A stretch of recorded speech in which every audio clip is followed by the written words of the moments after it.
નમસ્કાર વિદ્યાર્થી મિત્રો, તપોવન સાયન્સ એકેડેમીમાં હું ગુંજન સોપારીવાલા આપણા દિલમાં વસેલ ફેકલ્ટી એવું મને ફીલ થાય છે.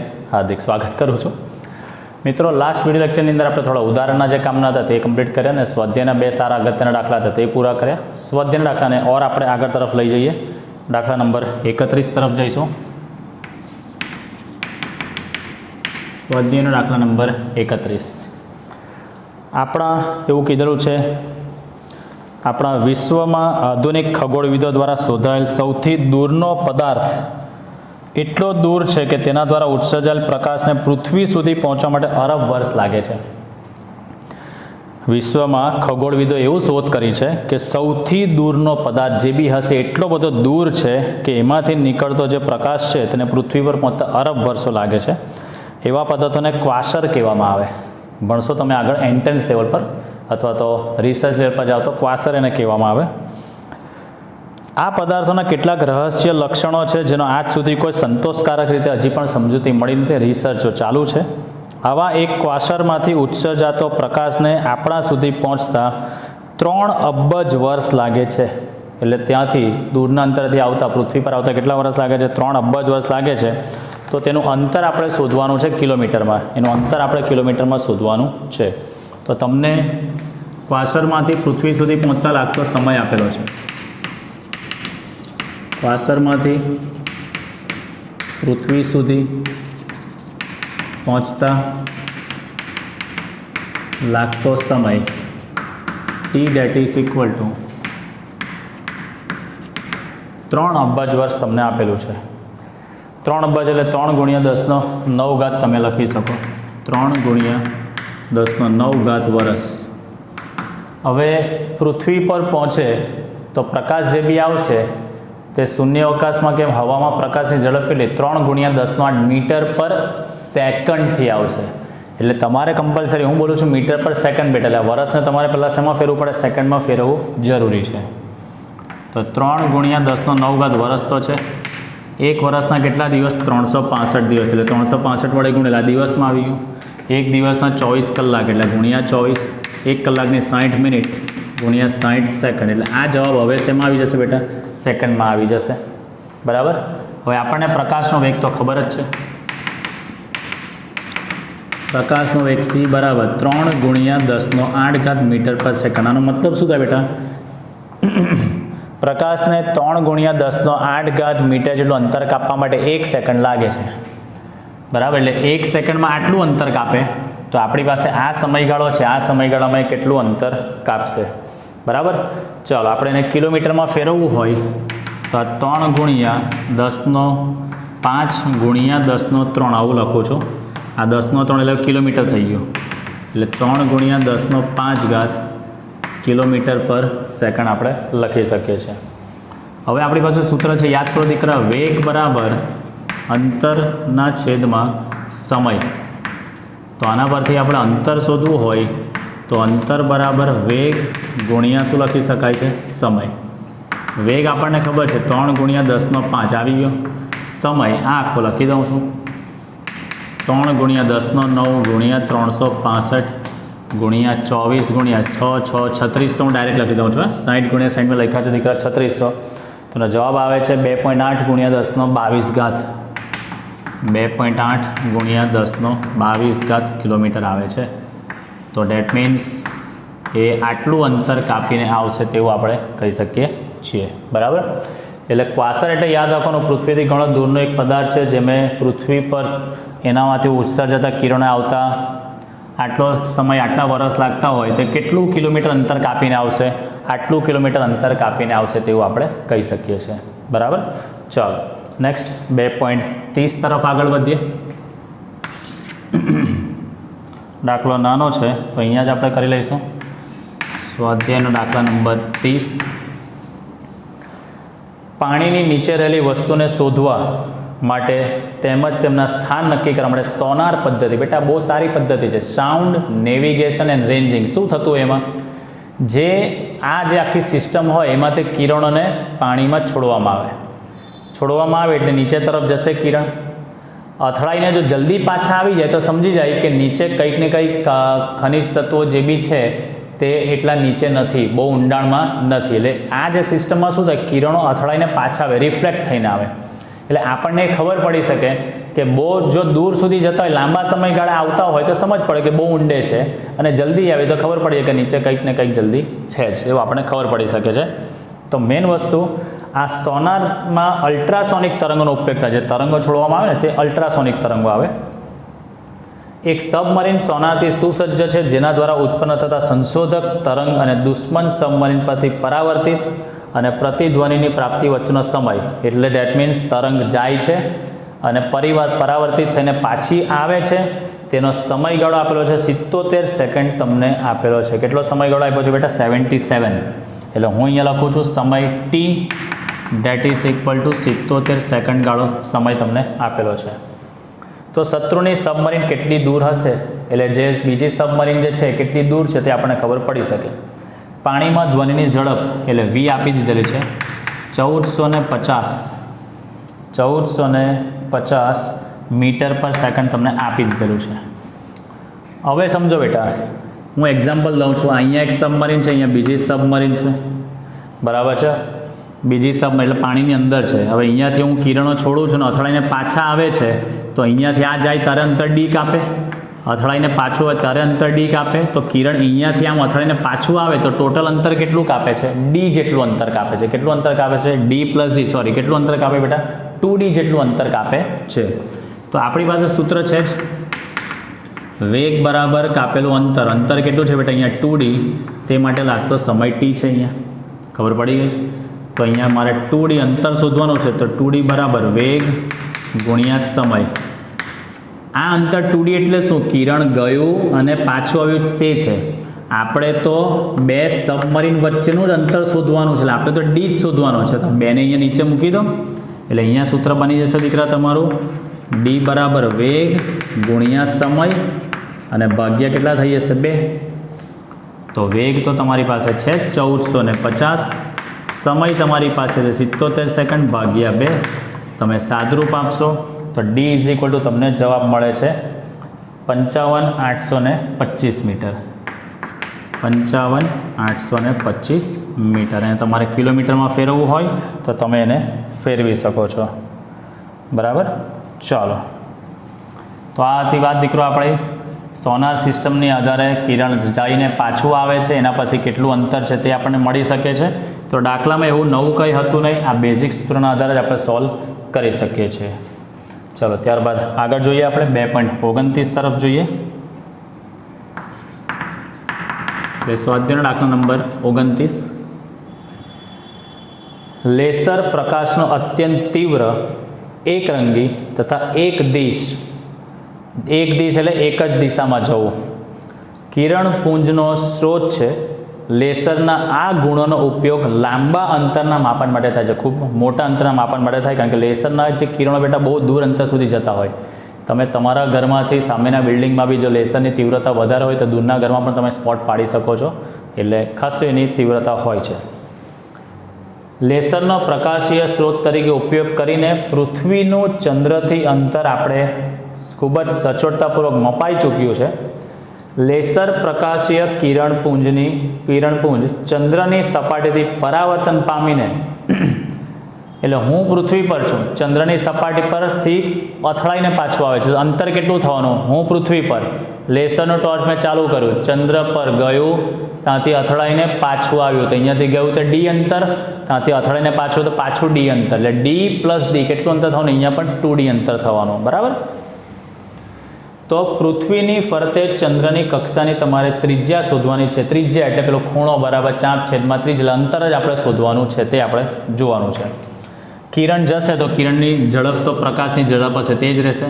તો અહીંયા લખી શકાય લેસર બીમની ઝડપ C date is equal to 3 ગુણ્યા 10⁸ મીટર પર સેકન્ડ, બરાબર છે.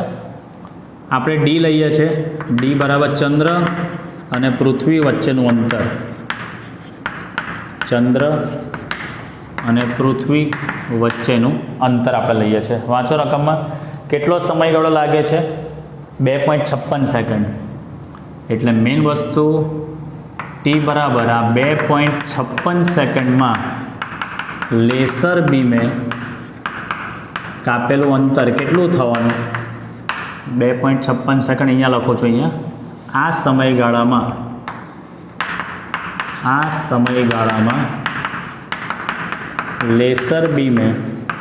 લેસર બીમ દ્વારા કપાયેલ અંતર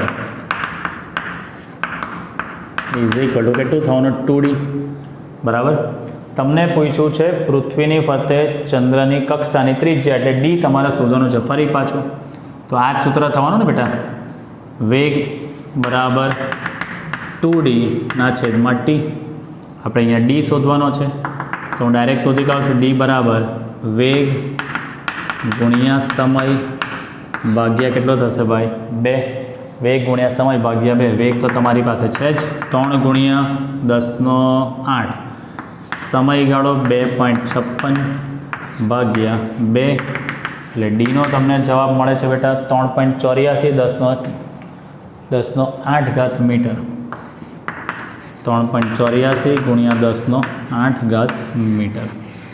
એટલે કન્સેપ્ટ બેટા મેઇન જે છે તમને આ ખબર પડી જાય, પરાવર્તિત થાય છે ત્યાં જઈને શોષાઈ જતું હોય તો ડી જ લેવાય. અહીંયા શું છે?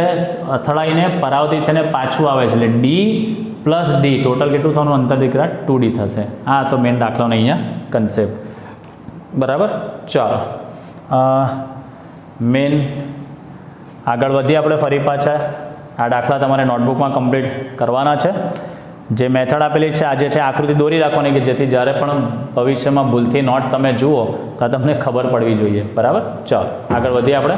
ચાલો નેક્સ્ટ આગળના દાખલા તરફ આપણે આગળ વધીએ. 27-28માં કમ્બાઇન્ડ દાખલો છે એટલે આપણે સ્વાધ્યાયનો દાખલા નંબર 27થી આપણે આગળ વધીશું. આપણે લઈએ પહેલાં અહીંયા સ્વાધ્યાયનો દાખલા નંબર 27. સમજો તમને એવું કીધેલું છે સોડિયમ પરમાણુની સરેરાશ દળ ઘનતાનો અંદાજ મેળવવાનો છે. દળ ઘનતા એટલે ઘનતા શોધવાની, દળ ભાગ્યા કદ, આ એનું સૂત્ર છે. શું કીધું છે વાંચો.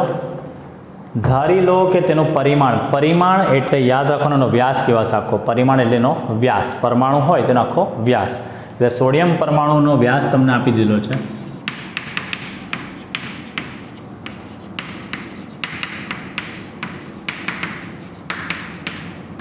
2.5 એંગસ્ટ્રોમ આપી દીધો. તો આના બધી ત્રિજ્યા તો મળી જ જાય. માટે ત્રિજ્યા r is equal to d/2 એટલે 2.5 એંગસ્ટ્રોમ ભાગ્યા 2 આદુરૂપ આપો એટલે 1.25 એંગસ્ટ્રોમ. ત્રિજ્યા થઈ જશે એની 1.25 એંગસ્ટ્રોમ. એંગસ્ટ્રોમને આપણે મીટરમાં ફેરવી દેવું હોય તો ફેરવી દેખાય. 1 એંગસ્ટ્રોમ એટલે 10⁻10 મીટર. વાંચો આગળ. એવોગેડ્રો અંક અને સોડિયમના પરમાણુય દળના જાણીતા મૂલ્યનો ઉપયોગ કરવાનો છે આપણે. એવોગેડ્રો નંબર તો આપણને ખબર જ છે. એવોગેડ્રો એવોગેન્ડો નથી બોલતો, ગેડ્રો. એવોગેડ્રો નંબર એને 6.023 ગુણ્યા 10⁻23. આ નંબર આઈ થિંક તમારા લોહીમાં છે જ. ચાલો અને એનું સોડિયમનું પરમાણુય દળ, સોડિયમનું પરમાણુય દળ કેટલું યાદ કરો. સોડિયમનું પરમાણુય દળ 23 ગ્રામ. એટલે મેઇન વસ્તુ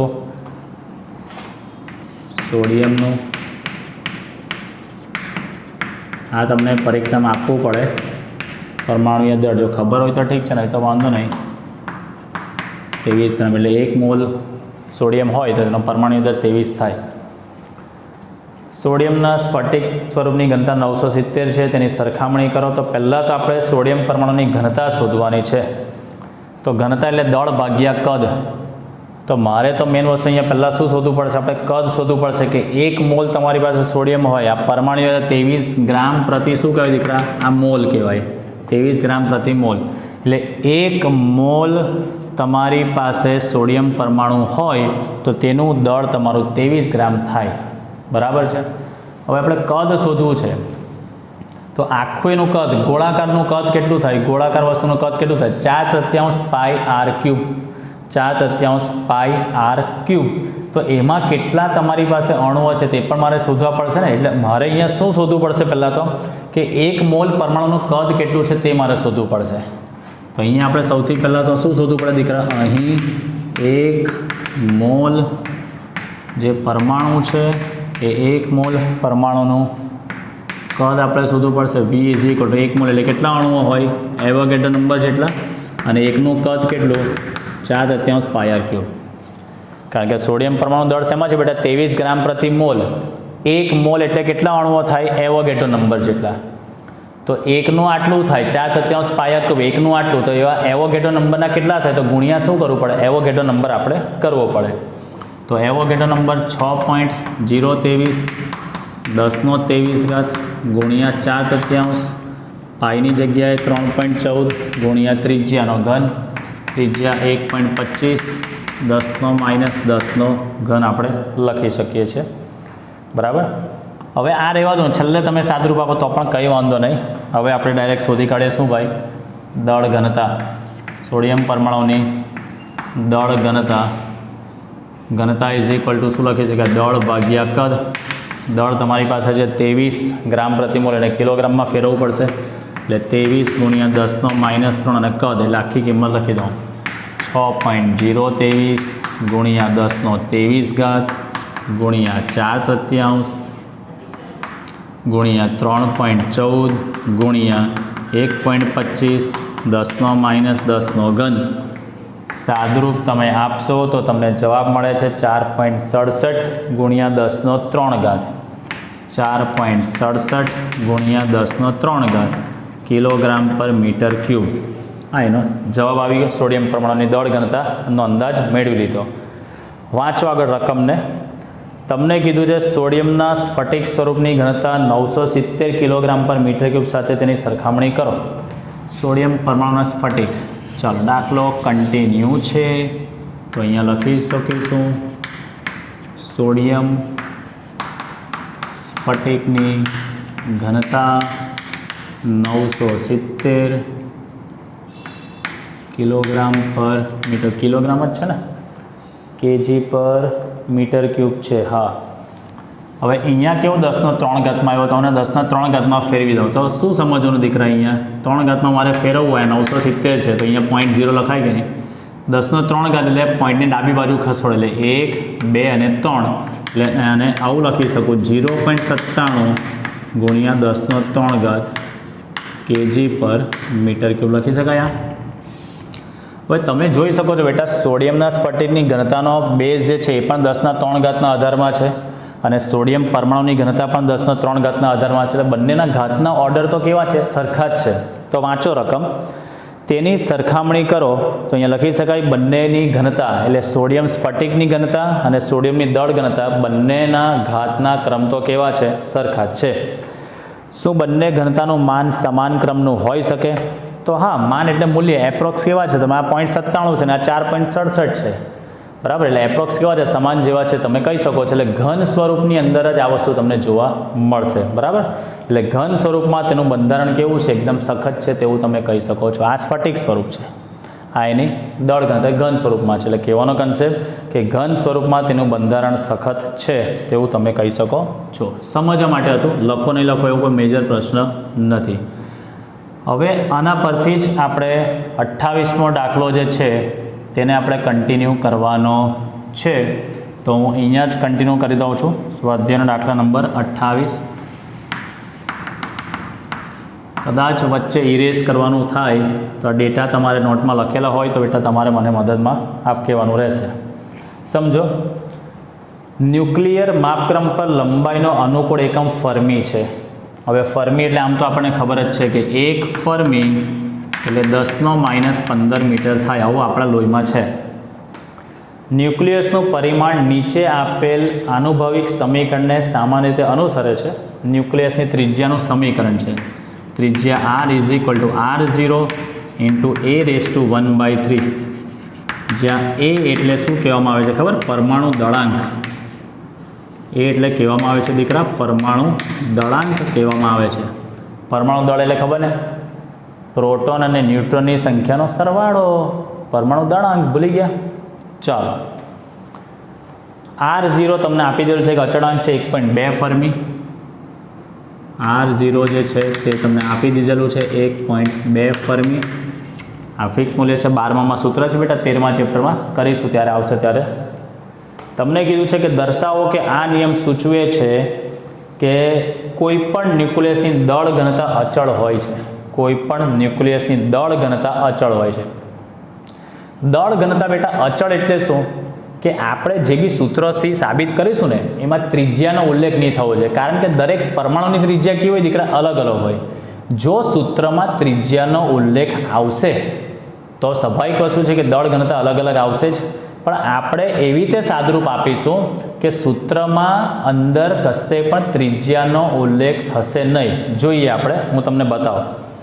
આપણી પાસે એવું ધારી દઈએ કે ન્યુક્લિયસ જે છે તે ગોળાકાર છે, બરાબર? આપણે ધારી દઈએ કે ધારો કે જે ન્યુક્લિયસ છે આપણી પાસે એ ન્યુક્લિયસ કેવું છે? ગોળાકાર છે. તો ગોળાનું ઘનફળ તો તમને ખબર જ છે, 4/3 પાઈ આરનો ઘન થાય કે નહીં? આ આરની જગ્યા હું આ કિંમત મૂકી દઉં છું. આ નથી લખવાનું, એની નીચે છે, અહીંયા છે દીકરા. એટલે v = 4/3 પાઈ આરની જગ્યાએ r0 a⁻1/3 નો ક્યુબ. r0 a⁻1/3 નો ક્યુબ સાદરૂપ આપીશું તો 4/3 પાઈ આ r0 નો ક્યુબ અને ઇન્ટુ એ થઈ જશે ને. આ 4/3 પાઈ આ r0 નો ક્યુબ અને સાથે થઈ જશે અહીંયા a. થઈ ગયું? હવે મેઇન વસ્તુ આપણે દળ ઘનતા શોધવાની છે. તો દળ ઘનતા એટલે આ દળ ભાગ્યા કદ, તો દળ તો શોધવું પડે ને. તો અહીંયા લખીએ હવે દળ શોધતા તો કુલ દળ m that is equal to, હવે ખાસ સમજો દીકરા જે બોલું છું, તો ન્યુક્લિયસની અંદર હંમેશા પ્રોટોન બી હોય અને ન્યુટ્રોન બી હોય. એટલે પ્રોટોન અને ન્યુટ્રોનની સંખ્યાના સરવાળાને આપણે કહી શકીશું એનો પરમાણુ દળાંક આપણે એને કહી શકીએ છીએ. એક પ્રોટોનનું દળ ધારો કે m જેટલું હોય. હું તમને કહું ન્યુક્લિયસ છે, ધારો કે એની અંદર આપણે એનો પરમાણુ ભાર 23 છે, દળાંક 23 છે. તો 23 છે એનો મતલબ કે અંદર 11 પ્રોટોન છે અને 12 ન્યુટ્રોન છે. તો 11 પ્રોટોનનું દળ, એક પ્રોટોન હોય તો એનું દળ m થાય. પ્રોટોન અને ન્યુટ્રોનનું દળ એપ્રોક્સ કેવું છે દીકરા? સેમ જ છે. એક પ્રોટોનનું દળ m હોય તો 23 પ્રોટોન કે ન્યુટ્રોન ભેગા થઈને કુલ દળ કેટલું થવાનું? 23 m થવાનું કે નહીં થવાનું? યાદ કરો, તમને આગળ બી કીધું છે દીકરા, પ્રોટોન અને ન્યુટ્રોનનું દળ એપ્રોક્સ સમાન જેવું જ છે, બરાબર? એટલે એક પ્રોટોનનું દળ ગણું કે એક ન્યુટ્રોનનું દળ હું m ગણું, તેમાં 23 હોય તો 23નું દળ કેટલું થાય? 23ની જગ્યાએ આપણી પાસે પરમાણુ દળાંક કેટલો છે બેટા? a છે. તો એનું દળાંક કેટલું થાય? m ઇન્ટુ એ લખી શકાય કે નહીં? એટલે કુલ દળ અહીંયા લખું છું બેટા, m ઇન્ટુ હું a લખું છું, બરાબર? કે એક પ્રોટોન કે એક ન્યુટ્રોનનું દળ જે છે તે m જેટલું છે, તો એનું કેટલું? એટલે કુલ દળ આવી ગયું બેટા, m ઇન્ટુ a આપણી પાસે આવી ગયું. હવે આપણે દળ ઘનતા શોધીએ. તો હવેનો દાખલો ટુ બી કન્ટિન્યુ અહીંયા કરું છું હું. દળ ઘનતા ઇઝ ઇક્વલ ટુ દળ ભાગ્યા કદ. દળ આપણી પાસે આવી ગયું, મતલબ ma, અને કદ એટલે આપણું આ 4/3 પાઈ r0 ક્યુબ અને a. ચાલો, a અને a તો ઉડી ગયું. એટલે દળ ઘનતા આપણી પાસે આવી ગયું દીકરા. આ 3 ઉપર જશે એટલે 3m/4 પાઈ r0 ક્યુબ. હવે જે સમજાવું છું તે ખાસ સમજજો. આ સૂત્રમાં 3 તો અચળાંક છે. આ m એટલે ન્યુટ્રોન કે પ્રોટોનનું દળ, એ પણ ફિક્સ જ છે. 4 પાઈ એ પણ ફિક્સ જ છે. અને r0 જુઓ, r0ની કિંમત 1.2 ફરમી આ પણ કોન્સ્ટન્ટ છે બેટા, ફિક્સ આપેલી છે ને આ ફિક્સ જ વેલ્યુ છે. તમે 12મા ધોરણમાં અભ્યાસ કરશો દીકરાએ. એટલે આખા સૂત્રની અંદર જે બી કોઈ રાશિ આવે છે તે સમય સાથે કોઈ બદલાઈ શકે એવી છે જ નહીં. 3 કોન્સ્ટન્ટ છે. આ દળ m કોન્સ્ટન્ટ છે, 4 પાઈ કોન્સ્ટન્ટ છે, r0ની કિંમત ફિક્સ છે. તો આની અંદર આવતી બધી રાશિ કોન્સ્ટન્ટ જ છે. એટલે આ દળ ઘનતા બદલી શકાતી નથી. એટલે સાબિત થઈ ગયું. જુઓ, રકમ વાંચો. એવું બતાવવાનું છે કે દળ ઘનતા લગભગ કેવી હોય છે? અચળ જ હોય છે. એટલે આની અંદર મેઇન વસ્તુ m અને r0 બંને તો અચળાંક છે. બાકીના તો બધા જ અચળાંક છે. એટલે દળ ઘનતા કેવી છે? અચળ છે તેવું તમે કહી શકો. તો એ લખી શકાય અહીં m અને r0 અચળ છે, માટે કહી શકાય કે વિભિન્ન ન્યુક્લિયસોની દળ ઘનતા વિભિન્ન ન્યુક્લિયસોની દળ ઘનતા લગભગ એટલે કે લગભગ અચળ હોય છે. શું હોય છે? લગભગ અચળ હોય છે તેવું આપણે સાબિત થઈ ગયું છે. હવે તમારે સોડિયમના ન્યુક્લિયસ માટેની દળ ઘનતા તમારે શોધવાની છે. એટલે આપણે ખાલી શું કરવાનું, અંદર બધી કિંમત જ મૂકવાની છે. સોડિયમની શોધું, એલ્યુમિનિયમની શોધું, કંઈ અંદર બદલાઈ શકે એવું છે જ નહીં, તો ડાયરેક્ટ કિંમત જ મૂકી દો. તો સોડિયમની દળ ઘનતા આપણે શોધીએ. બરાબર, કિંમત જ મૂકી દો. આની અંદર ઘનતા એટલે રો કહી શકાય. આ 3 ગુણ્યા m, પ્રોટોનનું દળ 1.66 10⁻27 છેદમાં 4 ગુણ્યા 3.14 ગુણ્યા R0 એટલે 1.2 ફર્મી એટલે 1.2 10⁻15 ઘન. સાદુરૂપ તમે આપશો દીકરા એટલે ઘનતાનો તમારી પાસે જવાબ આવે છે 2.29 10⁻17 2.29 ગુણ્યા 10⁻17 kg પર મીટર ક્યુબ. આની તમારે દળ ઘનતાની ગણતરી સોડિયમ સાથે કરવાની છે. જે સોડિયમની આવેલી હતી કેટલી? 4.67 ગુણ્યા 10⁻³ અને આ 2.9 ગુણ્યા 2.29 10⁻27. ચાલો, હવે સોડિયમનું ન્યુક્લિયસની ઘનતા અને સોડિયમની દળ ઘનતાનો તમને સરખામણી કરવાની છે. તો અહીંયા આ પોર્શનને જસ્ટ હું રિમૂવ કરું છું અને ત્યાં જ આગળનો દાખલો હું કન્ટિન્યુ કરું છું. તો અહીંયા લખી શકાશે કન્ટિન્યુ છે. હા, અહીંયા ભાઈ ટુ બી કન્ટિન્યુ, એ કન્ટિન્યુએશન અહીંયા છે. શું કીધું છે રકમમાં વાંચો. સોડિયમ પરમાણુની દળ ઘનતા સાથે તેની સરખામણી કરો. તો સોડિયમ પરમાણુની દળ ઘનતા એટલે સોડિયમની ન્યુક્લિયસની ઘનતા હું લઈશ અહીંયા. સોડિયમ ન્યુક્લિયસની ઘનતાના છેદમાં સોડિયમની દળ ઘનતા, સોડિયમની દળ ઘનતા. ચાલો, ઇઝ ઇક્વલ ટુ, અને આપણે નામ આપી દઈએ સ્પેસિફિકેશન, અને રો કીધું છે તો આ દળ ઘનતાનો હું ધારો કે અહીંયા રો ડેશ કહી દઉં તો અહીંયા લખી શકાય row upon row dash.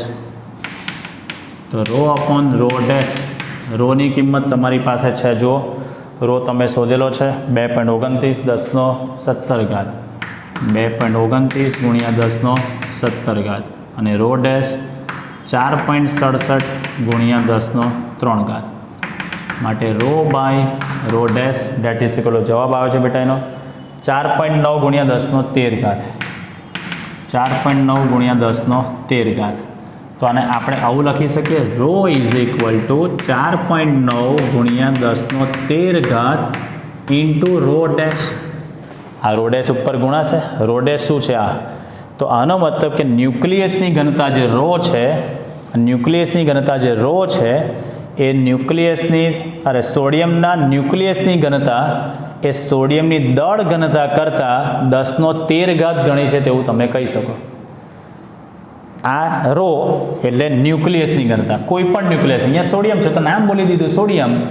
Sodium ન્યુક્લિયસની ઘનતા સોડિયમની દળ ઘનતા કરતાં 10⁻13 ગણી મોટી છે તેવું તમે કહી શકો છો. બરાબર, ચાલો તો અહીંયા લાસ્ટ પોઈન્ટ છેલ્લે લખી દઈએ. સોડિયમ ન્યુક્લિયસની ઘનતા, સોડિયમ ન્યુક્લિયસની ઘનતા એ સોડિયમની દળ ઘનતા કરતાં એપ્રોક્સ 10⁻13 ગણી છે તેવું કહી શકાય. બરાબર, તો અહીંયા 27 અને 28નો દાખલો પહેલાં તમને કીધું છે ન્યુક્લિયસ ગોળાકાર એટલે કદ શોધ્યું. તમારે એવું બતાવવાનું છે કે કોઈ પણ ન્યુક્લિયસ હોય તેની દળ ઘનતા તો અચળ જ હોય. તો આપણે સૂત્ર પરથી સાબિત કરી નાખ્યું કે આમાં કોઈ પણ એવો અચળાંક એવો આવતો નથી કે જે બદલી શકાય, એટલે આ દળ ઘનતા અચળ આવી ગઈ. એના પરથી કિંમત મૂકી એટલે આપણે શોધી કાઢીએ ન્યુક્લિયસની ઘનતા. એ ઘનતા પરથી આપણે આજે શોધેલી જ હતી 27મા દાખલામાં આપણે સોડિયમના પરમાણુની દળ ઘનતા એની સાથે ગુણોત્તર લીધો કોણ કેના કરતું ભારે છે તે આપણે ખાલી શોધવાનું હતું. બરાબર. ચલો નેક્સ્ટ આગળ વધીએ આપણે દાખલા નંબર 2.26 તરફ જઈશું. એટલે સ્વાધ્યાયનો દાખલા નંબર 26 ચેપ્ટર પૂરું થશે. હવે દીકરા સમજો, એવો દાવો કરવામાં આવે છે કે જો કોઈ પણ જાતની ખલેલ વગર 100 વર્ષ સુધી બે સીઝિયમ ઘડિયાળને ચલાવવામાં આવે છે તો તેના સમયમાં માત્ર 0.02 સેકન્ડનો તફાવત આવે છે. બોલો, એટલે ત્રુટિ ખાલી 0.02 સેકન્ડની જ છે. તો 1 સેકન્ડના અંતરાલ માપવા માટે આ પ્રમાણભૂત ઘડિયાળની ચોકસાઈ કેટલી હશે? આપણે ચોકસાઈ એની માપવાની છે. શું કીધું છે? કુલ સમય તમને આપ્યો છે. કેટલા વર્ષ કીધું છે? જુઓ, 100 વર્ષ. તો અહીંયા હું લખી શકું પહેલાં તો કુલ સમય દેટ ઇઝ ઇક્વલ ટુ 100 વર્ષ, અને સેકન્ડમાં ફેરવી દો ભાઈ. 1 વર્ષના કેટલા દિવસ? 365 દિવસમાં આવી ગયા. દિવસના 24 કલાક, એની 3600 સેકન્ડ, એટલે આ આવી ગયા જવાબ સેકન્ડમાં. રકમ વાંચો. 100 વર્ષ સુધી સીઝિયમ ઘડિયાળોને ચલાવવામાં આવે તો તેના સમયમાં માત્ર 0.02 સેકન્ડનો જ તફાવત તમને મળે છે. બરાબર. એટલે સાદી ભાષામાં આપણે તો 1 સેકન્ડમાં કેટલી ત્રુટિ ઉદ્ભવે છે તે તમારે શોધવાની છે. કેવી રીતે કરશો? 100 વર્ષમાં 0.02 સેકન્ડ, તો 1 સેકન્ડમાં કેટલી? આપણી બાળક રીત. બરાબર કે 100 ગુણ્યા 365 ગુણ્યા 24 ગુણ્યા 3600 સેકન્ડમાં ત્રુટિ 0.02 સેકન્ડ. તો આપણે માટે 1 સેકન્ડમાં ત્રુટિ કેટલી? આ પતી ગયું, બાળક રીતે થઈ ગયો દાખલો બેટા. માટે 1 સેકન્ડમાં ત્રુટિ ઉદ્ભવતી ત્રુટિ દેટ ઇઝ ઇક્વલ ટુ 0.02 ના છેદમાં 100 ગુણ્યા 365 ગુણ્યા 24 ગુણ્યા 3600. સાદરૂપ તમે આપશો દીકરા એટલે જવાબ મળે છે તમને 6.34 ગુણ્યા 10⁻12 સેકન્ડ ગુણ્યા 10⁻12 સેકન્ડ, એટલે એપ્રોક્સ 10⁻12 સેકન્ડ તમને મળે છે. એનો મતલબ કે આપણે કહી શકીએ છીએ કે 1 સેકન્ડના 10⁻12 જેટલી તમને અંદર ત્રુટિ ઉદ્ભવી, એટલે ચોકસાઈ તમારું જે છે એ 1 સેકન્ડના 10⁻12 સેકન્ડની ચોકસાઈ મળી. 1 સેકન્ડના 10⁻12 સેકન્ડની તમને ચોકસાઈ મળી છે તેવું કહેવાય. બરાબર છે. કેમ એવું તમે કહી શકો દીકરા? તમે તો આ તો ત્રુટિ છે. 1 સેકન્ડમાં આટલી એરર આવે છે ને. બરાબર, 1 સેકન્ડમાં આટલી એરર આવે છે. એરર આટલી આવી એનો મતલબ કે માપનની ચોકસાઈ એનાથી વધારે તો થઈ જ નથી શકવાની, તો જ એટલી એરર આવી શકે. નાનામાં નાની એરર આટલી આવી છે તો નાનામાં નાની ચોકસાઈ બી એટલી જ તમને, માપન બી એટલું જ તમને મળવાનું છે.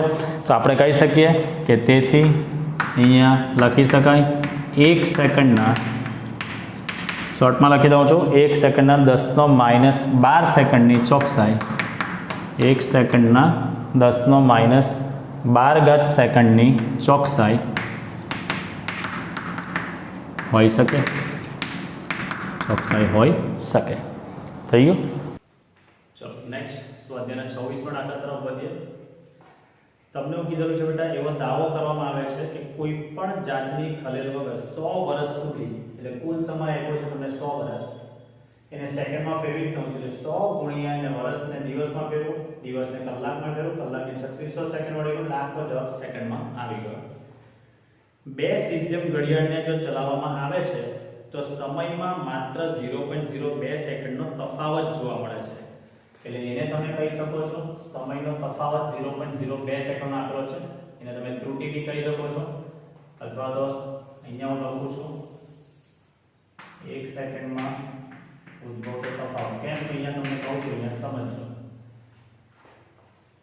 તમને એવું કીધું છે બે સીઝિયમ ઘડિયાળનો ઉપયોગ કરવામાં આવે તો સમયનો તફાવત 0.02 સેકન્ડ સુધીનો તમને મળે છે. તો 1 સેકન્ડનો અંતરાલ માપવો હોય, 1 સેકન્ડ સુધી તમારે એને માપવો હોય તો ઘડિયાળની ચોકસાઈ શું સૂચવશે? તફાવત જેટલો વધારે તમારો આવશે તેના બદલે આપણે ચોકસાઈનું માપન કરવાનું છે. તો 100 વર્ષના સમયગાળામાં 0.02 સેકન્ડનો તફાવત, તો 1 સેકન્ડ માટે કેટલો? 100 વર્ષ જે છે એ 100 વર્ષ માટે કેટલો છે? 0.02 સેકન્ડ. તમને આપેલો જ છે બેટા. તો આપણે 1 સેકન્ડ સુધી જવાનું છે. તો બાળક રીતે જ કરીએ. 100 વર્ષને સેકન્ડમાં ફેરવી છે, એમાં તફાવત, આ ત્રુટિ જે છે તેને તમે તફાવત બી કહી શકો છો. તો 100 સેકન્ડમાં તફાવત 0.02 સેકન્ડ, તો 1 સેકન્ડમાં તફાવત જે છે તે કેટલો?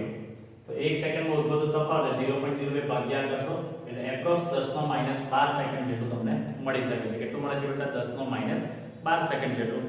તો એટલું આપણે કહી શકીએ કે આમ સીઝિયમ ઘડિયાળ જે છે, સીઝિયમ ઘડિયાળ 1 સેકન્ડમાં કેટલી ચોકસાઈ બતાવશે? તો 10 - 12 સેકન્ડ જેટલી ચોકસાઈ બતાવશે. કારણ કે તફાવત ઓછો થાય છે ને. તફાવત કેવો થાય છે દીકરા? ઓછો થતો જાય છે એટલે ચોકસાઈ શું થતી જાય છે? વધારે થતી જાય છે. તો અહીંયા લખી શકાય પ્રમાણિત સીઝિયમ ઘડિયાળ, પ્રમાણિત સીઝિયમ ઘડિયાળ 1 સેકન્ડમાં 10 - 12 ભાગ જેટલી ચોકસાઈ દર્શાવે છે. 1 સેકન્ડમાં 10 - 12 ભાગ જેટલી ચોકસાઈ બતાવે છે. આ એનો જવાબ હતો. બરાબર. ચાલો નેક્સ્ટ આગળ વધીએ. 2.24 નો દાખલો, એટલે સ્વાધ્યાય દાખલા નંબર 24. જ્યારે જુપિટર ગ્રહ એટલે ગુરુનો ગ્રહ પૃથ્વીથી 824.7 મિલિયન કિલોમીટર દૂર હોય, એટલે પૃથ્વીથી આ ગુરુનો ગ્રહ આટલો દૂર છે, d જેટલો અંતર. એ કેટલો આપેલો છે તમને બેટા? 824.7 મિલિયન કિલોમીટર. 1 મિલિયન એટલે 10 નો 6 ઘાત, એટલે 824.7 મિલિયન 10 નો 6 ઘાત કિલોમીટરમાં ફેરવી દીધેલું છે. ત્યારે તેના કોણીય વ્યાસનું માપન, કોણીય વ્યાસ એટલે આલ્ફા, એનું માપન 35.72 સેકન્ડ આવે છે. આ સેકન્ડને મેં રેડિયનમાં ફેરવું એટલે સેકન્ડને મેં 36 વડે ભાગ્યું એટલે આટલો જવાબ શેમાં આવશે બેટા? ડિગ્રીમાં, અંશમાં. એને પાઈ બાય 180 વડે ગુણીએ એટલે રેડિયનમાં. ડાયરેક્ટ તમે 1 સેકન્ડ બરાબર કેટલા રેડિયન તમે પ્રૂવ કરેલું જ છે. 4.85 10 નો -6 ઘાત વાળું, એનાથી બી તમે કરી શકો છો. સૂત્ર છે યાદ કરો, આલ્ફા d/d. તો d સૂત્ર આવશે d આલ્ફા * d. આ આલ્ફાની કિંમત લખી, આ d ની કિંમત લખી. એનો જવાબ આવે છે 1.429 × 10 નો 5 કિલોમીટર. તો આ તો જે છે આપણે તારા અને ગ્રહોના પરિમાણના માપનની રીતનો જ પેટ્રો દાખલો હતો દીકરીમાં, કંઈ નવું કરેલું નથી. તો આમ આજના વિડિયો લેક્ચર આપણે બેટા અહીંયા પૂર્ણ કરીએ છીએ. નેક્સ્ટ વિડિયો લેક્ચર જે છે તે આ ચેપ્ટરનો વિડિયો લેક્ચર નંબર 17 હશે, જે છેલ્લો વિડિયો હશે, જેમાં હું એક્સ્ટ્રા દાખલા બી કરાવીશ અને જે સ્વાધ્યાયના થોડા કામના દાખલા છે તે પણ આપણે પૂર્ણ કરીને ચેપ્ટરને પૂર્ણ કરીશું. તો મળીએ મિત્રો ફરી પાછા. ત્યાં સુધી જય હિન્દ, જય ભારત.